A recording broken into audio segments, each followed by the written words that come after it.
All right. Hello, everybody. Thanks for making it out. This is kind of the tail end of the second day, so it's maybe the last talk you attend. This is going to be a little bit different from other talks that you've seen. We're going to come at this with a lot of honesty and expectation management, and we're going to have a lot of fun. So, we're going to talk a lot about adoption, which is something that you see in a lot of different presentations, but we're going to look at it from actual, real numbers from historical technologies that have also been rolled out.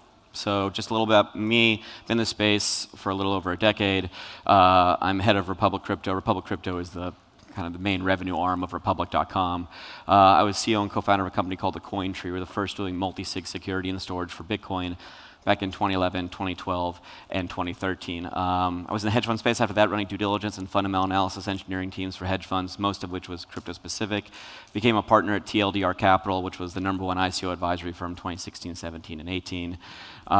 Joined Republic in early 2019 to build out, was meant to be really the first vertically integrated crypto investment bank, and we finished that integration early last year, moving to a larger digital bank format, a full digital merchant bank format now. I'm managing director of two early stage venture funds at Republic, our Crypto 1 and our Crypto 2. And I'm chairman of the board of a company called Every Realm, which is a metaverse company that we incubated inside of Republic Crypto. Now, what is Republic? Republic is a big animal. We got about 450 employees globally. We're a digital merchant bank, global marketplace, and venture capital infrastructure. So we're the largest primary issuance platform in the world. We've done nearly 2,000 primary issuances, so we have about 2,000 portfolio companies. We are an RIA, so we have a number of funds and SPVs that sit within our RIA, around a $2 billion AUM. So we're pretty active on the investment side. And then we have our digital merchant bank side, our crypto services advisory, one of the larger advisory firms, early stage all the way through to liquidity. We are one of the larger tokenization platforms, working with a lot of Fortune 100 and Fortune 500 companies. We have a token sale platform. We're the only token sale platform that can sell to US retail investors. And we have infrastructure and treasury management products. So it really is this full stack, holistic view of how to look at the industry. We're extremely regulated. We're entirely out of the US for the most part. So there was a period of time where we could have went the offshore, unregulated Bahamas FTX route, and we went the very hard, very regulated US onshore route, which has now really paid back dividends for us. We always felt that was going to be the greatest path to success. So we're going to get into it. So this is adoption curve. You've all seen this 100 different times at 100 different presentations. And the reason I'm bringing this up is because I think this has become a big problem for us in the industry. It has highly modified how we're looking at expectations, and now we need to really reset those expectations to what's really realistic. And we're going to talk about that in this presentation quite a bit. We're going to talk about real-world deployments as we get later, but first I want to give you guys a little bit of a history lesson. So if we go back to one of the first real data transfer technologies, which was radio. Radio was built in was first invented in 1890 by Mr. Marconi, an Italian guy, and he was originally a digital telegraph, or sorry, an analog telegraph system or a wireless telegraph system. So what they were doing is they were sending Morse code wirelessly. Huge. It's the tail end of the Industrial Revolution. This was the first step in the future for a lot of people. But what's important to notice here, that even though it was invented in 1890, it took 30 years for it to find its way into people's homes, right, and find actual commercial usage. We look at TV. TV was invented by Philip Farnsworth. He was actually 21 when he invented it in San Francisco. Fun fact, too, is he didn't have electricity until he was 14, but he still invented one of the most influential technologies of that century. But same issue. Invented it in 1927, really wasn't commercially viable and in homes until 1955. Look at email. So Ray Tomlinson invented email in 1969. Most of you here probably didn't have an email address until the late 90s, right? It was originally built as an ARPANET project, which is kind of the early stages of the internet, and it was a messaging service in between on that network. But again, we're looking at 1969 and now 1997, where it actually finds its way into commercial viability. We're going to jump now to TCP/IP or TCP, which for those of you who don't know is really the basis of the internet. Right, so this was also a DARPA project out of 1970 with Vint and Bob, and you really didn't start to see this find its way commercial viably until 1995 when it launched with Windows 95. It was built natively into Windows 95, and that's how it found its way into everyone's home.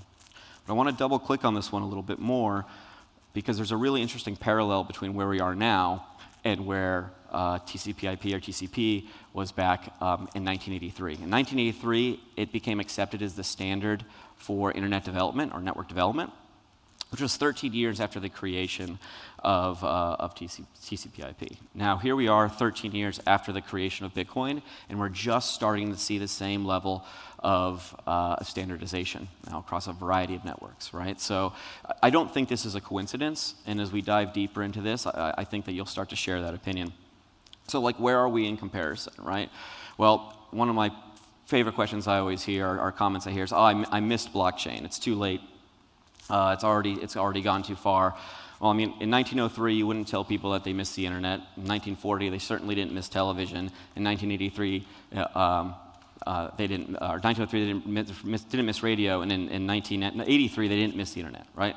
Like, it was still just getting going. So we are still very early within that stage. And again, this is about understanding expectations. Like, everyone wants it to move forward. Everyone wants to move fast. But the reality is there's a bigger fundamental issue at play. So you're looking at radio, it took about 30 years for adoption, TV about 28, email about 28, and then TCP/IP about 25, right? Now, it is speeding up. So I'm not telling you that we are 12 years away from blockchain being relevant to retail adoption or mass consumer consumption, but we still have a little ways to go. But we have a huge number of advantages. One, it's open source, right? Generally, all the other technologies that I had listed here and a variety of others that I don't have listed were all built within a walled garden, very siloed environment, right? That was highly protected IP, only their team could work on it. But now, because it's open source, everyone can work on it, right? It's really community-oriented. A lot of you are here because you're a part of the Avalanche community, right? So we're all collectively working together to build this thing. Another huge advantage is all code is done in English. So all the programming languages and mathematics, you really are all one universal language now, which allows everyone to work on it. It doesn't matter where you are. It doesn't have to be local communities. These are now global communities that are able to participate. And lastly, obviously, we can get back to TCP/IP. The internet allows us to connect instantaneously across the board, share ideas, share thoughts, and this is going to speed it up, right? How fast will it speed it up? We don't know yet, but it certainly is going to be an accelerating factor. Now, where are we now? We're still in the infrastructure layer, right? And I'm not trying to discourage all the application layer people here. You should still be building your applications. You're just way ahead of the curve from where we really should find ourselves. We still need to build out standardization. We still need to build on and off ramps, really clear, seamless custodial solutions, which is going to be, I think, a really big topic over the next 18 months. Scalability, and most importantly, the regulatory landscape. Now, here in Europe, there was a huge move forward last week with MiCA, which is markets and crypto assets. It was a regulatory framework that was rolled out in the EU that was really the first holistic jurisdictional regulatory framework that we've seen globally.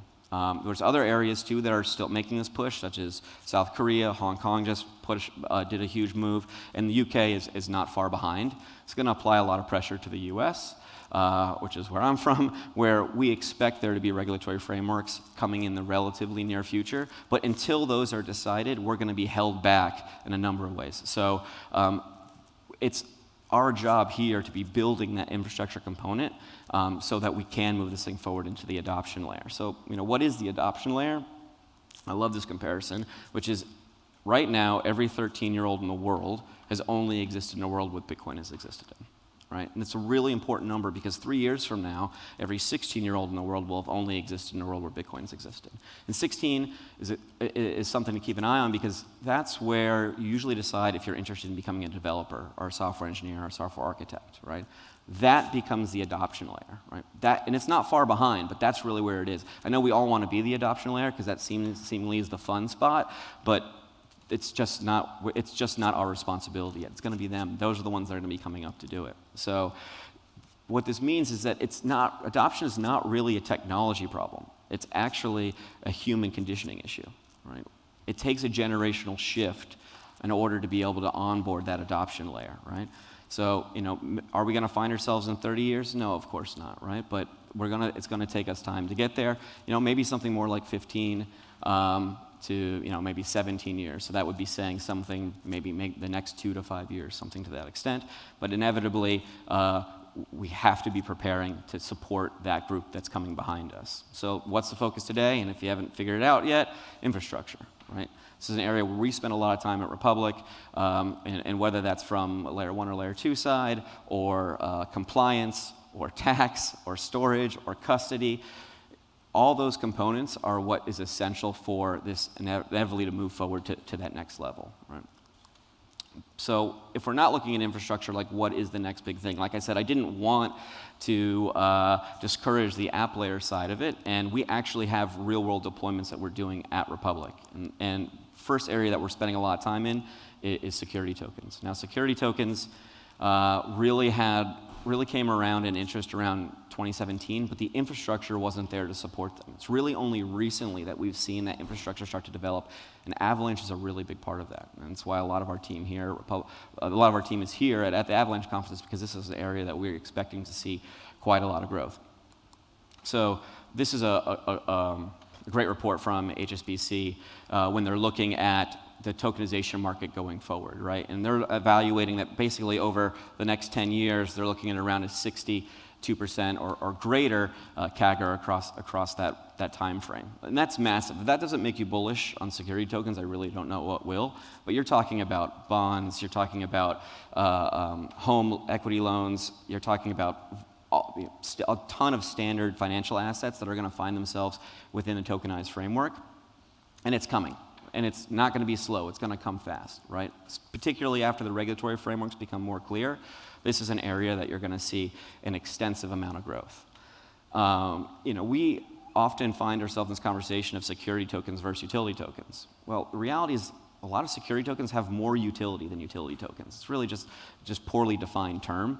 And so we're going to talk about some security tokens that we're working on at Republic and the utilities that are associated with them. And besides in the US, everything's a security. So for us, we don't really have a lot of utility tokens, but we're going to start with music. So again, I'm going to use real world examples. We have a deal with one of the largest music catalogs in the world. It's around $9 billion of music. And we're going to be tokenizing those assets, right? Tokenize the royalties associated with those songs and those albums. Now, that in and of itself is not that interesting. If you just take an asset and you tokenize it, it's just a digital representation of that asset. But where it becomes interesting is when you start to add utility layers and utility feature sets onto those tokens. So in our real-world example, when we sell the royalties on our platform for these artists, there's going to be utilities attached to them. If you have a certain amount of these tokens, that you get early access to their songs, you get early access to their swag, maybe you meet the artist, or early access to their concerts, right? And this also then creates a lot of secondary market interest, because as these different events take place, if you want to participate in the utilities associated with that security token, then you need to acquire that security. But again, you're also still attached to the upside, right? You're attached to the royalties of this, which our system pays out on an quarterly or annual basis. That's a real world example. Film is not different, doing the same exact thing. We're partnered now with multiple major movie studios. We're going to be do tokenized film financing, where we'll be able to sell a portion of the royalties of a film to a retail base prior to that film coming out. And when I first met with one of the major studio presidents, and I asked him, I said, what do you pay for 5,000, 10,000 people to TikTok and tweet about your film before it comes out? He goes, I know exactly what I pay. It's part of our marketing budget. I said, well, what if instead of you paying them, what if they paid you? What if they paid you $5 million or $10 million, and they have now attached to the royalty upside of that film, and you're somewhere sitting in that waterfall where they get paid out? It starts to change how you start to look at financing these films. But the thing that was most interesting to that particular executive wasn't necessarily that component. He goes, what's really interesting is if I know there's 40,000 token holders of this film before I launch this film, I know there's 40,000 tickets sold. I can green light the second film even before the first one comes out. How we market it and how we look at it completely changes.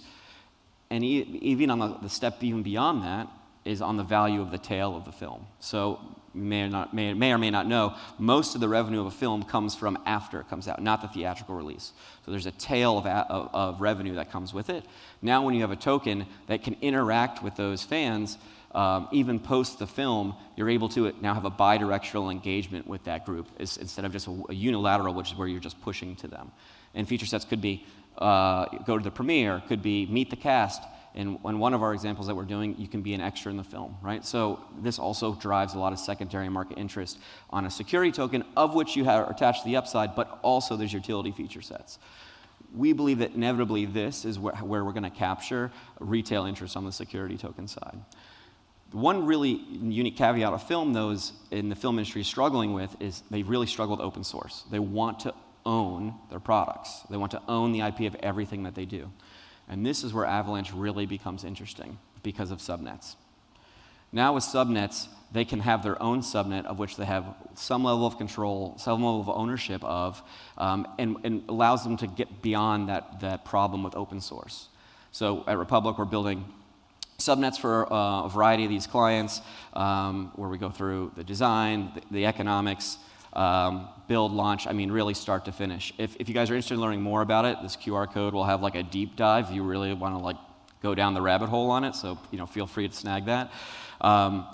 But this is a partnership that we're doing with Avalanche, which we've been a long-term partner of, and this is an area that we believe will solve that film problem. So we're particularly excited about this offering. So now, beyond securities. Again, in the United States, everything is a security, so we kind of look at this a little bit loosely, but Republic is a global firm. We have got offices in New York, Boston, Miami, Denver, Houston, London, Dubai, Seoul, Philippines, and Singapore. And so we try to look at this thing globally and holistically.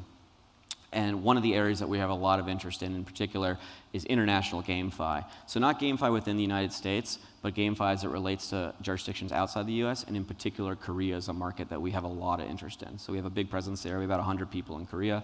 And we believe that that's the first area that will unlock this feature set, and this type of technology will most likely be within Korea. They are also launching a variety of regulatory frameworks in there that making it a lot easier to roll out these products, and it's a huge, huge gaming market. So if you haven't had an opportunity to look through some of the things that are happening in Korea, and GameFi is something that's important to you, I would highly, highly encourage it. And just the last thing that I want to mention is identity.